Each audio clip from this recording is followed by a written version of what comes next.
Good morning.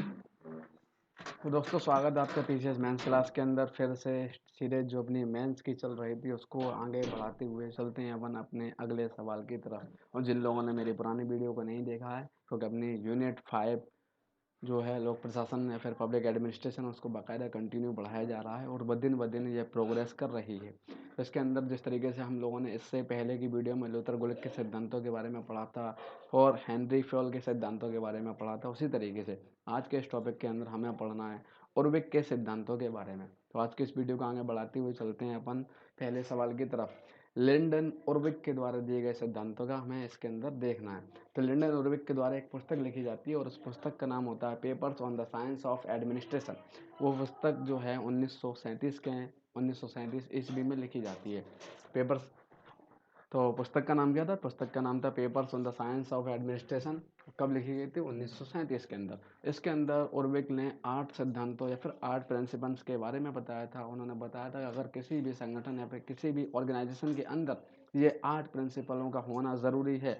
इन 8 प्रिंसिपलों के ना होते हुए मैं ऐसा कह सकता हूँ कि कोई भी प्रशासन अच्छे तरीके से काम करने में व्यस्त ना हो पाएगा, कोई भी प्रशासन काम करने में असमर्थ हो पाएगा। ऐसी बातें 1937 में papers on the science of administration के अंदर उर्विक ने लिखी थी। चलते हैं अपन उन 8 सिद्धांतों के बारे में पढ़ने के लिए। तो वो पहला सिद्धांत कौन सा था?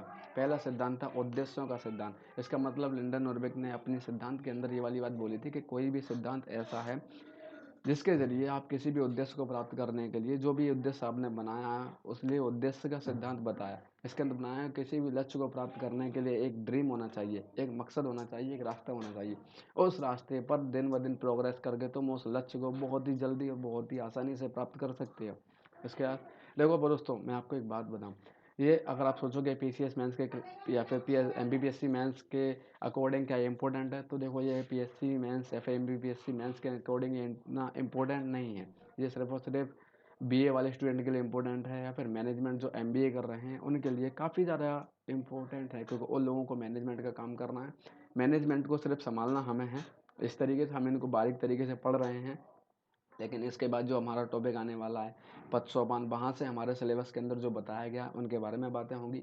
ये सवाल जो मैंने डाल के रखा है इसके अंदर, ये सिलेबस में नहीं था लेकिन फिर भी मैंने डाल के रखा था, क्योंकि मैंने कहा जब लूथर गुलिक और हेनरी फेल के सिद्धांतों को जब हम पढ़ चुके हैं तो फिर 2-3 लोग और हैं, उनके सिद्धांतों के बारे में भी एक बार फिर से देख लिया जाए कि उनके विचार क्या क्या थे। तो हम लोगों ने जिस तरीके से लिंडन उर्विक का सबसे पहला विचार देखा था, उनका विचार यह था कि उद्देश्यों का सिद्धांत होना चाहिए। इसका मतलब ये है कि किसी भी लक्ष्य को प्राप्त करने के लिए एक उद्देश्य बनाना चाहिए। सबसे पहले एक ड्रीम बनाना चाहिए कि मेरा वो मकसद है। जिस तरीके से हम पीसीएस वाले स्टूडेंट्स ने ड्रीम बनाया है कि हमें पीसीएस क्वालिफाइड करना है, या फिर हमें आईपीएस बनना है, या फिर हमें कलेक्टर बनना है, या फिर आईएफएस सेलेक्ट करना है, जो भी करना है ये हमारा ड्रीम है। चलते हैं अपने अगले पॉइंट्स की तरफ। उत्तरदायित्व का सिद्धांत मतलब यह है कि उस ड्रीम को देखते हुए हमें हर दिन उस पर काम करना पड़ेगा और उसके लिए उत्तरदायी रहना पड़ेगा। उसके लिए दिन ब दिन प्रोग्रेस करनी पड़ेगी और सबसे बड़ी बात, कुछ जिम्मेदारियां भी हमें खुद के लिए उठानी पड़ेगी, जिसकी वजह से अगर कुछ जिम्मेदारियां हमारी ऊपर नहीं होंगी। जिस तरीके से इस टाइम पे हमारी जिम्मेदारी ये है कि हमें सही तरीके से अपनी पढ़ाई पर काम करना चाहिए। तो क्या ये हमारी जिम्मेदारी है? क्या ये हमारी रिस्पॉन्सिबिलिटी है? और हम इसके प्रति उत्तरदायी हैं? तो सबसे पहली बात, सेकंड बात जो औरबिंग ने बोली थी, उनके अनुसार ये वाली बात बोली गई थी कि हर एक पर्सन को या फिर हर एक व्यक्ति को अपने उद्देश्य की प्राप्ति के लिए संगठन के साथ मिलकर उस उद्देश्य को नज़रअंदाज ना करते हुए उसके लिए प्रोग्रेस करते रहना चाहिए और उसको जिम्मेदार बना कर रखना चाहिए, और उसके लिए खुद को जिम्मेदार भी बनना पड़ेगा, क्योंकि ये हमारी जिम्मेदारी है, किसी और की जिम्मेदारी नहीं है कि हम पीसीएस क्वालिफाइड करें। चलते हैं अपन अगले सवाल की तरफ। अगला सवाल है नियंत्रण विस्तार का दायरा। ये हमारे अंदर इस तरीके से हम एग्जाम्पल के लिए समझ सकते हैं कि मैं एक दिन के अंदर सिर्फ और सिर्फ 3 टॉपिक्स के कुछ सब्जेक्ट को कंप्लीट कर सकता हूँ बड़े ही आसानी से। तो हमें सिर्फ और सिर्फ उतना ही करना चाहिए। या फिर हम दूसरे एग्जाम्पल के बारे में सोचें कि मैं एक साथ 12 बच्चों को पढ़ा सकता हूँ। उससे ज़्यादा अगर मैं बच्चों को पढ़ाऊँगा तो मेरे उनकी आवाज़ उतनी ज़्यादा या फिर मेरा पढ़ाने का जो तरीका है वो बदल जाएगा। मैं उनको उतने बेहतर तरीके से कंटेंट नहीं दे पाऊँगा। या फिर उतने बेहतर तरीके से मैं उन्हें नहीं सिखा पाऊँगा जिस तरीके से मुझे उन्हें सिखाना चाहिए। लेकिन जितने अच्छे तरीके से मैं 12 लोगों को सिखा सकता हूँ ना, उतने अच्छे तरीके से मैं 20 लोगों को नहीं सिखा सकता। तो इसका मतलब ये है नियंत्रण, विस्तार या का सिद्धांत या फिर नियंत्रण का जो भी दायरा है वो सीमित होना चाहिए या फिर जितना भी अपने हिसाब से सेटल हो सके उतना होना चाहिए। उससे ज़्यादा काम करने की अगर हम सोचेंगे तो काम गलत भी हो सकता है। चलते हैं लिंडन ओरविक के द्वारा दिए गए चौथे सिद्धांत की तरफ, समरूपता का सिद्धांत। यहाँ पर हम इसको एग्जाम्पल के लिए इस तरीके से समझ सकते हैं कि एक ऑर्गेनाइजेशन के अंदर सभी कर्मचारी एक समान रूप में काम करते हैं, सभी के बीच में मतभेद नहीं होना चाहिए, सब लोग एक दूसरे को समानता की निगाहों से देखें, या फिर जो उनका बॉस है उसके लिए सभी अधिकारी या फिर सभी कर्मचारी या फिर सभी अनएम्प्लॉय एक ही निगाह से देखे जाएं, सब समान नज़र में, सब समान नज़रिए से उसके सामने नज़र आते हैं, किसी के प्रति उसके लिए भेदभाव ना हो। चलते हैं अपन अगले पॉइंट्स की तरफ। पांचवा पॉइंट जो है हमारा, उसका नाम है समन्वय का सिद्धांत। समन्वय का सिद्धांत या फिर तालमेल का सिद्धांत, ये एक ही नाम है दोनों के। इसके अंदर क्या होता है, एक दूसरे के प्रति सहयोग की भावना या फिर समानता की भावना तो आप देख चुके हैं, लेकिन यहाँ पर समन्वय का सिद्धांत ये है कि लोग एक दूसरे की भावनाओं को समझें, एक दूसरे के संग रहकर सहयोगिता से काम करें, एक दूसरे का सहयोग करने में मदद करें, लोग एक दूसरे की बातों विचारों को अपना बनाकर उस तरीके से काम करने की कोशिश करें। इस तरीके से मैं आपसे बोलूँ कि दोस्तों, ये पढ़ाई करना आपके लिए सबसे ज़्यादा ज़रूरी काम है और मेरे लिए सबसे ज़्यादा ज़रूरी काम पढ़ाना है। तो आप मेरी भावनाओं को समझें कि अगर मैं यहाँ बैठकर 1 घंटे आपको पढ़ा रहा हूँ, तो क्या आपका हक नहीं बनता कि आप भी 1 घंटे बैठकर कंटिन्यू पूरे लगन के साथ या फिर पूरे दिल से, एहतराम के साथ पढ़ाई को कंटिन्यू करें?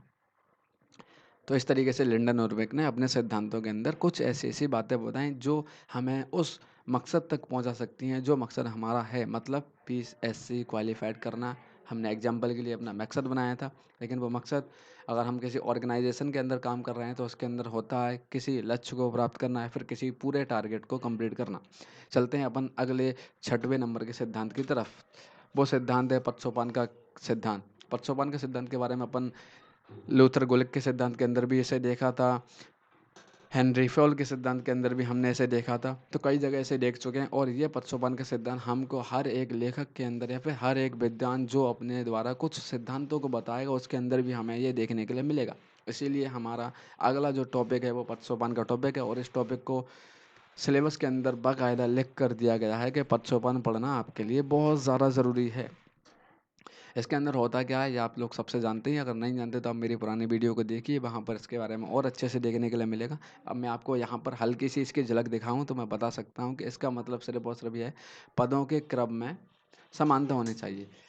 निचले वाले स्तर का अधिकारी का संबंध ऊपर बैठे हुए अधिकारी से होना चाहिए और ऊपर वाले अधिकारी का संबंध निचले अधिकारी से होना चाहिए। मतलब हर एक अधिकारी सामने वाले अधिकारी पर निगाह रख सके, इतना काम उसके दायरे में होना चाहिए। मतलब ये है कि जो भी काम हो रहा है वो एक बड़े अधिकारी की देख रेख में होना चाहिए। मतलब जो काम जिसके लिए दिया गया है वो काम सही तरीके से हो रहा है या नहीं हो रहा है। या फिर ऐसा भी कह सकते हैं कि जैसे एक आईएएस अधिकारी के द्वारा एसपी को बोला गया कि तुम्हें कल ऐसा ऐसा काम करना है, एसपी ने वो काम किसी और को दे दिया, बिल्कुल सही है। लेकिन अब आईएएस अधिकारी किसको जानता है, एसपी को जानता है। एसपी किसको जानता है, एसपी ने मान लेते हैं वो काम डीएसपी को दिया तो एसपी डीएसपी को जानता है। अब डीएसपी ने मान लेते हैं कि वो वाला काम दिया करने के लिए एक टीआई को। तो यहाँ इसी तरीके से पद के क्रम में समानता होनी चाहिए, लोग एक दूसरे की इंपॉर्टेंस को समझें कि अगर मैं इस संगठन के अंदर नहीं हूँ तो मेरे यहाँ ना होने से क्या क्या इस संगठन को लॉस हो सकता है, और अगर मैं हूँ तो क्या क्या बेनिफिट मेरी वजह से हो रहे हैं। चलते हैं अपन अगले सेकंड आखिरी पॉइंट्स की तरफ। अपना सेकंड आखिरी पॉइंट है विशेषीकरण का सिद्धांत। इसके अंदर क्या होता है, जो कुछ इंपॉर्टेंस बातें होती हैं जो कभी कभी ऐसे डिसीजन लेने के लिए भी काम आती हैं। इस तरीके से अपन बातें करते हैं कि कभी हालात आईएएस अधिकारी के सामने ऐसे आ जाते हैं कि उसे न्यायपालिका के रूप में काम करना होता है। तो उसी तरीके से एक न्यायपालिका के रूप में जैसे अपन विशेषीकरण का सिद्धांत भी कह सकते हैं, यहाँ पर वो यहाँ पर लिंडन ओरविक के द्वारा ऐसे ही सिद्धांत पर बात बोली गई है। बोला गया है कि विशेषीकरण का सिद्धांत सबसे अहम सिद्धांत बताया जा रहा है। अगर मैं बोलूँ कि लिंडन ओरविक ने सबसे ज़्यादा इंपॉर्टेंस के सिद्धांत को दी है तो उसका नाम है विशेषीकरण का सिद्धांत। मिलते हैं अपन सबसे आखिरी पॉइंट्स जो कि लिंडन ओरविक के द्वारा दिया गया था, उस पॉइंट्स का नाम था निर्धारण या परिभाषा का सिद्धांत। निर्धारण का दायरा क्या होता है आप सब लोग जानते हैं, क्योंकि क्रियाओं का निर्धारण करना एक लोक प्रशासनिक अधिकारी का काम होता है। इसका मतलब यहाँ पर ऐसा भी हो सकता है, देखिए कार्यपालिका के द्वारा कोई भी नीति लागू करनी है, इसके लिए प्रशासनिक अधिकारी ही आगे आता है, क्योंकि प्रशासनिक अधिकारी के द्वारा किसी भी नीति का क्रियान्वयन किया जाता है। लेकिन नीतियों के निर्धारण के लिए भी प्रशासनिक अधिकारी ही आगे आता है। कार्यपालिका को एडवाइज़र करने के लिए भी प्रशासनिक अधिकारी के द्वारा बताया जाता है कि भारत देश के लोगों के लिए ये सारी चीज़ों की ज़रूरत है, आप कुछ ऐसी नीति बनाएं जो इन सारी समस्याओं का समाधान आराम से कर सके। तो इस तरीके से मैं यहाँ पे ये भी कह सकता हूँ कि निर्धारण या करने के लिए भी हमारे लिए इम्पोर्टेंट है। निर्धारण करना एक प्रशासनिक अधिकारी का अहम किरदार माना गया है। इसको मैंने लूथर गुलिक की परिभाषा में इस तरीके से भी बताया था कि अगर निर्धारण करना मानव शरीर है, तो नीतियों का क्रियान्वयन करना मानव शरीर के ऊपर सबसे ज़्यादा कंट्रोल जो रखता है, उसका दिमाग है। तो अपना जो लिंडन उर्विक के द्वारा दिए गए थे 8 सिद्धांत, वो अपने यहाँ पर ख़त्म होते हैं। मिलते हैं अगली वीडियो के अंदर। उसके बाद अपने आखिरी सिद्धांत जो रह गए हैं, वो सिर्फ और सिर्फ मोने और रेले के सिद्धांत हैं, उनके अंदर मिलना है अपन को। जिन्होंने मेरी पुरानी वीडियो को नहीं देखा है, कृपया जाके देखें, वहाँ से आपको मालूम चलेगा कि इससे पहले मैंने फ्री की टेस्ट सीरीज स्टार्ट की है, ज़रा उसको भी जाके देख लें, क्योंकि वो 25 तारीख का अपना पेपर बहुत करीब है ना। उसको ध्यान में रखते हुए मैंने सोचा कुछ ऐसा काम क्यों ना किया जाए मेरे द्वारा जो आप लोगों को मदद कर सके। तो उस तरीके से मैंने सबसे पहले जो मेरी इस टाइम पे सीरीज चल रही है, यूनिट 9 की सीरीज चल रही है, और उसके अंदर 3 वीडियो मैं डाल चुका हूँ, और बहुत ज़्यादा सुपरफास्ट तरीके से उस काम को कर रहे हैं। सिर्फ और सिर्फ 10 मिनट की वीडियो बनती है वो। तो आप जो वहाँ जाकर उस वीडियो को ज़रूर देखिएगा, और लाइक शेयर आराम से करना। मिलते हैं अगली वीडियो के अंदर। बाय।